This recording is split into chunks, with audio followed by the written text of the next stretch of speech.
The Year to Their podcast, it's time to start the show. Be sure to hold on tight, here we go. Exploring all the different Disney destinations. Year to Their, it's time to start the fun. Hello everybody and welcome to the Year to Their podcast, Walt Disney World Word of the Week. I'm your host, Phil Gramlich, and each and every week I will bring you a different Walt Disney World word and then bring you some tips, hints, tricks, ideas, strategy, background about that word. So let's get right into it. This week's Walt Disney World Word of the Week is brought to you by the letter Z. Yep, we went all the way through the alphabet. Just in case you hadn't seen my strategy, it was A through Z, and we are at the letter Z. So Z for Zippity. And of course, you know the word Zippity from Zippity Doo-Dah, which was a song in the 1946 Disney live-action and animated movie Song of the South. But this week, I'll be focusing more on the Zippity River Run. Oh, wait, maybe you haven't heard of the Zippity River Run? Well, I was hoping you haven't heard that, but if you have, at least bear with me for this episode of the Word of the Week. So, come with me back in time. Okay, we're going to jump in our DeLorean, or to use a Disney property, we're going to jump in our Time Rover, our CTX, Countdown to Extinction Time Rover, and go all the way back to 1983. So in 1983, Disney Imagineer and future legend Tony Baxter and his other fellow Imagineers were in the blue sky stage of the development of new attractions. Now, they were coming up with all kinds of different ideas for attractions, and some of those ideas were actually collaborations with George Lucas. And all of the Imagineers were trying to figure out what they could do with Tomorrowland and George Lucas.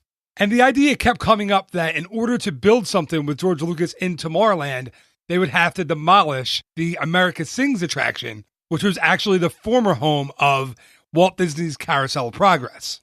Now, Tony Baxter didn't really like the idea of demolishing America Sings. He thought, man, what would we do with all of those phenomenal audio animatronic animals that are in America Sings? So the legend is that Tony Baxter had this idea by himself while sitting in a traffic jam on the freeway in California. But as he later clarified, he said it didn't actually come to him on the freeway in a traffic jam, but he and his Imagineers had been kicking around an idea, and one morning he came into the offices at Walt Disney Imagineering and said, I've got it. I've got a way to use those America Sings audio animatronics and not throw them out, and also to create this brand new attraction for Disneyland. So he explained to Disneyland show producer Bruce Gordon his idea that they would use scenes and songs from the animated film Song of the South and turn it into a log flume attraction. So Bruce Gordon absolutely loves the idea.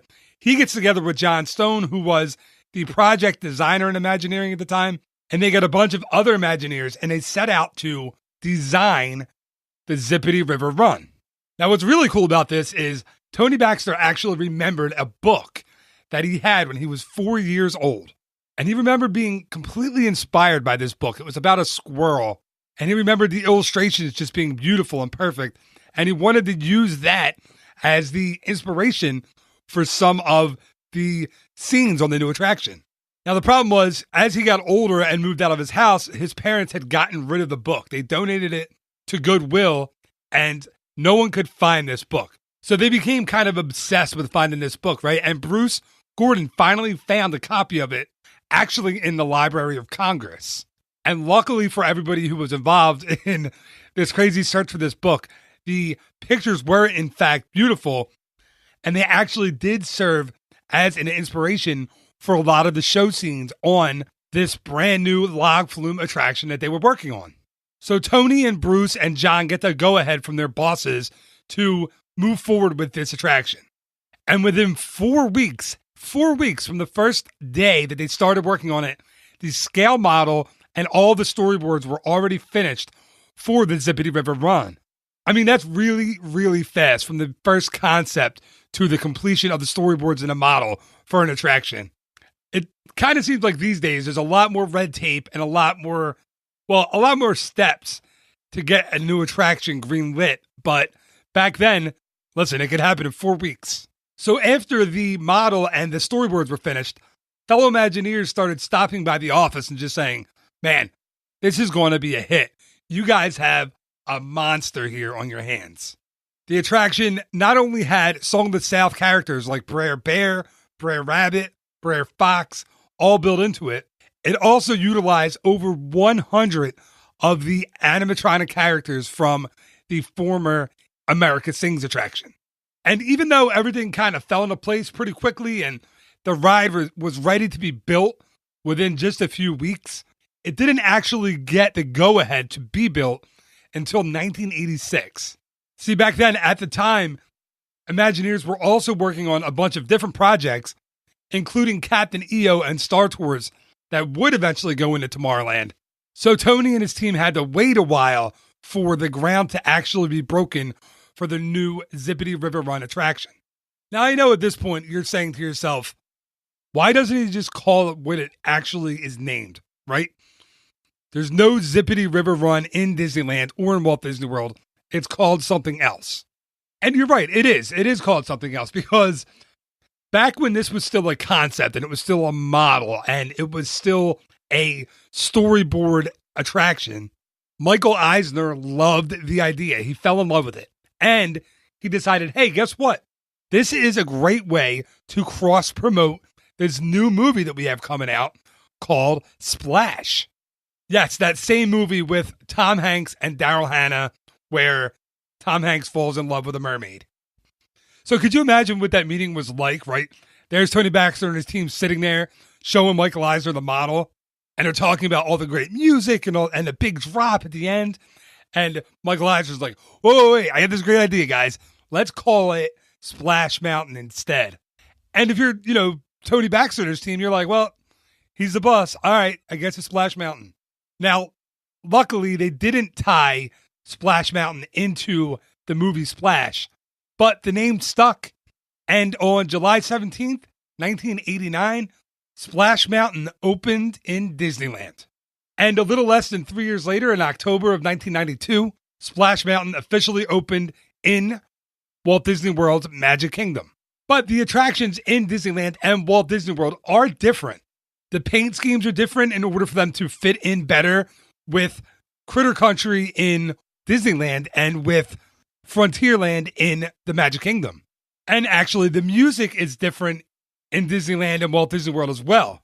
The music in Disneyland is more of a big band, kind of orchestra type of music, while the music in Walt Disney World, and actually the one in Tokyo as well, is more of like a country blues or bluegrass style. So for me, Splash Mountain is kind of that perfect Disney attraction, right? It starts off calm, a little slow. Then you get inside with all the show scenes and it really starts to pick up with the music and its story. And then at one point you go outside and you do that little half circle around Chickapin Hill, which is that big drop. And that really does a ton to kind of amp up the anxiety and amp up the excitement of what's to come. Because once you go around Chickapin Hill and you see the other folks, the other guests in the logs shooting down that thing at 40 miles an hour, you know that you're coming up soon and you're going to have to go down that hill in just a few minutes. And that really does a lot to kind of add to the excitement of that attraction. So I want to know from you this week, when you go to the Magic Kingdom or to Disneyland, do you ride Splash Mountain? I'm going to post this on my Facebook page. That's facebook.com/eartothere.phil. And I would love to hear from you. I want to know if Splash Mountain is on your must-do list when you visit Disneyland or Walt Disney World.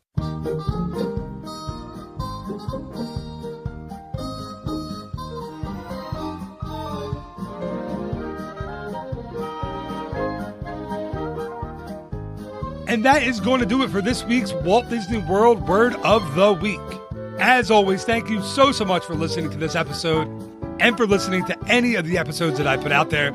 It is, as I always say, greatly, greatly appreciated. I hope that sometimes with these Word of the Week episodes, I tell you something that you maybe haven't heard before. So hopefully there was, a nugget or two in this episode that maybe you didn't know, and you can kind of remember that for your next trip. So like I always say, I hope you enjoyed the episode, and if you did enjoy it, if you did like it, please just tell someone about it. I know you and me aren't alone, right? There are other people that we know that love Splash Mountain. So please just tell them about the episode. Maybe they will really get something out and listen to it. I appreciate that so much. And just remember, there will be a new episode of the Walt Disney World Word of the Week each and every Wednesday morning. Yep, that's right. Next week, we are going back to A. So that is exciting. We're going to go around the horn again. And there will be a new episode of the regular Ear to There podcast each and every Monday morning. So until next time, thank you again so much for listening. Have a great week. Bye-bye.